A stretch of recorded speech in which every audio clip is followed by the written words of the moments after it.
Laymen's evangelical fellowship స్థాపకులు Keith సెషియన్ Daniel గారు 1955వ సంవత్సరం ఫిబ్రవరి మాసం 14వ తేదీన చేసిన ప్రసంగం. నెహెమ్యా గ్రంథము 2వ అధ్యాయం 2వ వచనము. కాగా రాజు, నీకు వ్యాధి లేదు గదా, నీ ముఖము విచారముగా ఉన్నదేమి? నీ హృదయ దుఃఖము చేతనే అది కలిగినదని నాతో అనగా. రాజు నెహెమ్యాలోని హృదయ విచారాన్ని గుర్తించాడు. అది ఏదో సానుభూతి వలన కలుగు విచారం కాదు. మనము ప్రేమించు ఒక వ్యక్తి లేక స్థలము సమస్యలో ఉన్నప్పుడు మనకు విచారం కలుగుతుంది. నెహెమ్యా తన హృదయమంతటితో దేవుని ప్రేమించాడు. అందువలన తన నివాస యోగ్యముగా దేవుడు ఎంచుకున్న యెరూషలేమును అతడు ప్రేమించాడు. నెహెమ్యా రాజునకు గిన్నె అందించువాడై జీవితంలో మంచి స్థితిలో ఉన్నాడు. అతని వరకు అంతా బాగ్గానే ఉన్నది. అయితే యెరూషలేము యొక్క పాడైన స్థితి గురించి అతడు విన్నప్పుడు విచారము అతన్ని కదిలించి వేసింది. అతడు తన మంచి ఉద్యోగంలో ఎంతమాత్రము సౌఖ్యముగా ఉండలేకపోయాడు. అతని హృదయము దుఃఖముతో నిండినది. అతడు కూర్చుండి ఏడ్చాడు. ఇది ఎటువంటి ప్రేమ, ఎటువంటి భక్తి! సాధారణంగా మనం మంచి వస్త్రములు, ఆహారము కలిగి ఉన్నప్పుడు సంఘం యొక్క పరిస్థితిని గూర్చి చింతించము. మన పొరుగువారి స్థితి మన హృదయములను కదిలించదు. వారు సంఘానికి వెళ్తారు, అది సరిపోతుంది అని భావిస్తారు. సంఘం యొక్క విషయమై నీవెప్పుడైనా కదిలించబడ్డావా?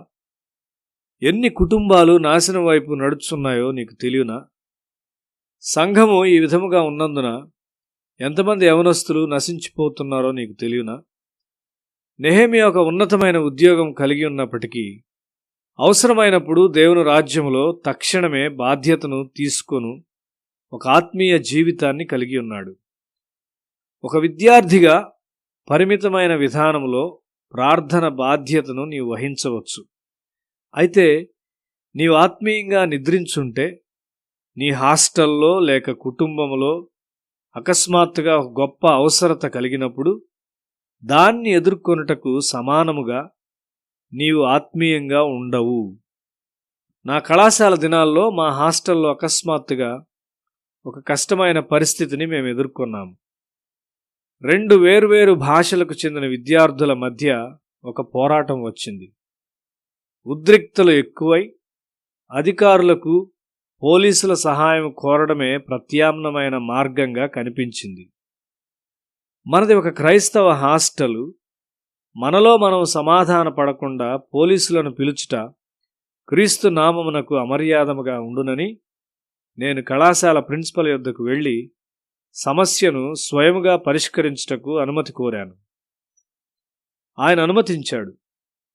నా తరగతి విద్యార్థుల మధ్య ఒక చిన్న ప్రార్థన గుంపును ఏర్పాటు చేయుటకు దేవుడు సహాయం చేశాడు.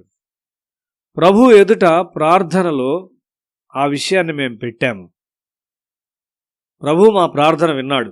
నేను ఒక్కొక్క గుంపు యొద్దకు వేరువేరుగా వెళ్ళి మాట్లాడాను. ప్రభువే వారిని సమాధానపరిచాడు. నెహెమ్యా యెరూషలేము పరిస్థితిని గూర్చి విన్నప్పుడు అతడు ఆత్మీయంగా తగినవాడై దాని మరమ్మత్తు పనిచేయుటకు సిద్ధంగా ఉన్నాడు. నీవు సెలవు దినాల్లో ఇంటికి వెళ్ళినప్పుడు అక్కడి విషయాలు తలక్రిందులుగా ఉండుట నీవు కనుగొనవచ్చు. నీ కుటుంబం చాలా సమస్యల్లో పట్టబడి ఉండవచ్చు. పరిస్థితిని నీవు ఎదుర్కొనగలవా?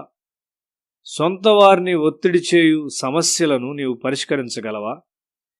నీ సహోదరి లేక సహోదరులను ప్రభు యొద్దకు నడిపించి ప్రార్థించుట వారికి నేర్పగలవా? నెహెమ్యా ఆత్మీయంగా సజీవంగా ఉన్నాడు. అతడు లేఖనములను ఎరిగినవాడు. దేవుని వాగ్దానములను పట్టుకొని ప్రార్థనలో వాటిని స్వంతం చేసుకొనుట ప్రారంభించాడు. నీవు నీ కళాశాల పుస్తకములను చదువుతూ నీ బైబిల్ మీద నిద్రిస్తూ ఉండవచ్చు.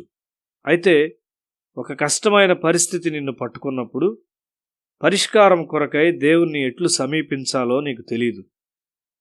నెహెమ్యా దేవుని యొక్క వాగ్దానములను పట్టుకున్నాడు. తన ప్రజల పాపముతో తనను తాను ఐక్యపరుచుకొనుట ప్రారంభించాడు. ఇక్కడ నెహెమ్యా దాదాపు 2.5 సంవత్సరాలు ప్రతి రాత్రి ప్రార్థించాడు. నీవు లేఖనాలను ఎరిగి ఉన్నావా? నీవు ఆత్మీయంగా సజీవముగా ఉన్నావా?